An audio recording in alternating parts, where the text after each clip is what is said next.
dugal feneen ñette te foofu lay mujje dama am mbetteel bu rëy sax ci lan yaa ngi lim sànq fi ma démarré j'étais ministre du travail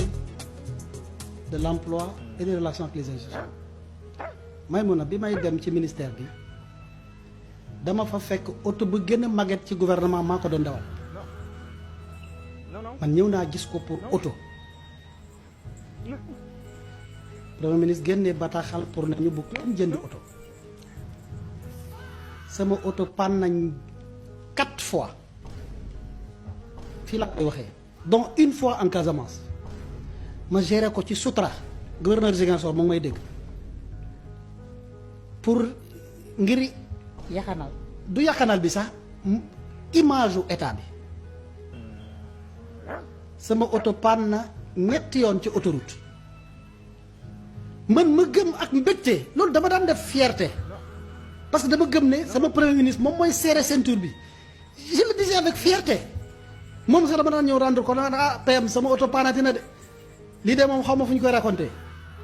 mais après au même moment je découvre hier ou avant-hier que le premier ministre a acheté au moment où il a interdit à tous les ministres l'achat de véhicules pour leur propre travail le ministre Déthié Fall bu muy jël ministère bi il était dans la location de voiture xaw ma ndax sax léegi am na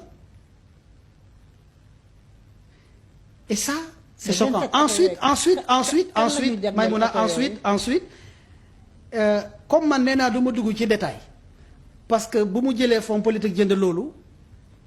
allez voir les types de véhicules on vous a dit 900 millions pour 27 voitures d'occasion. Attention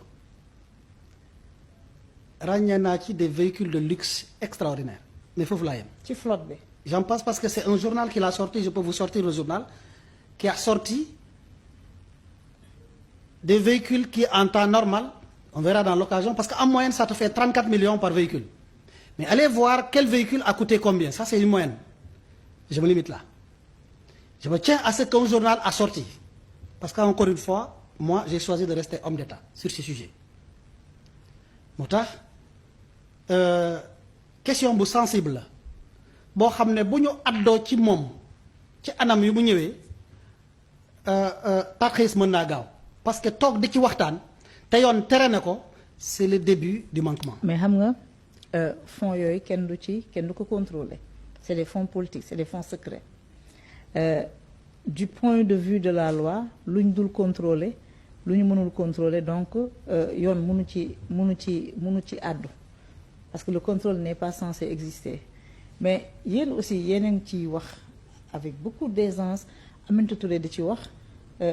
y a une faute morale est-ce que c'est Ousmane Sonko seulement qui va porter qui va assumer cette faute morale le détournement d'objectifs l'achat de véhicules d'occasion État du Sénégal daf ko tere l'autre décret aussi qui interdisait aux ministres DG et autres d'acheter des véhicules ba yenn direction générale dañuy def ay car-plan yi sax ma fàttali ne dafa bind bataaxal tere toutes les sociétés annuler tous les car-plans c'est qu'au même moment on ne peut pas comprendre bu jaaroon sax par la voie normale et par les lignes budgétaires normales ñu jàpp ne wàllu transparence ci la dox et qu'il a pris une décision un peu comme El Malick l'a fait au niveau de l'Assemblée nationale nëbbatuwul wax na ko ñëpp nee na damay jënd auto pour député yi pourtant sénégalais dañu caw mais jeex na personne ne lui a reproché mais ici vous interdisez les gens toute une administration y compris vos ministres des choses qu'au même moment vous faites à travers des voies qui sont opaques par nature qui sont légalement opaques c'est ça le problème Sokhna Maïmouna et je crois que c'est important nit ñi di bàyyi seen xel c'est important nit ñi di bàyyi seen xel état dafa am ay sujets yoo xam ne kenn du ko jël di ko inscrire ci wàllu politique ak défense c'est pas bon. Ah, d'accord, mais on peut vous retourner cet argumentaire. Non, la morale parfois. Aujourd'hui, il y a qui condamné Ousmane Sonko. Est-ce que Ousmane Sonko kese moo war a porter le poids moral de ces dérives-là et manquements? Non. Parce qu'il y a un ministre des Finances qui est là, il y a le président de la République qui est là. C'est comme si l'argent du Sénégal... Vous savez, vous avez parlé de morale. L'État ne sanctionne pas la morale. La morale, dès que vous l'invoquez, c'est le peuple qui revient. Même le droit sanctionne le droit suivant, parce que la morale, il y a une forte dose de subjectivité. Donc je suis d'accord avec vous. Mais la morale dañ koy bàyyil sénégalais yi. La morale dañ koy bàyyil au peuple sénégalais parce qu'après tout, c'est ce peuple sénégalais. Boo gisee sorties yi yëpp, c'est des tentatives de réconciliation avec le peuple sénégalais qui a compris. Et le peuple sénégalais a toujours exigé, pour qu'un homme puisse se réconcilier avec lui, il faut que l'homme se réconcilie d'abord avec lui-même. Sa waxu démb na doon sa waxu tey, sa ñetti éléments yi, sa yéene maanaam sa mbébét na méngoo ak li ngay wax ba pare mu méngoo ak jëf. Gis nga boo jëlee feuille blanche bii ñetti points yi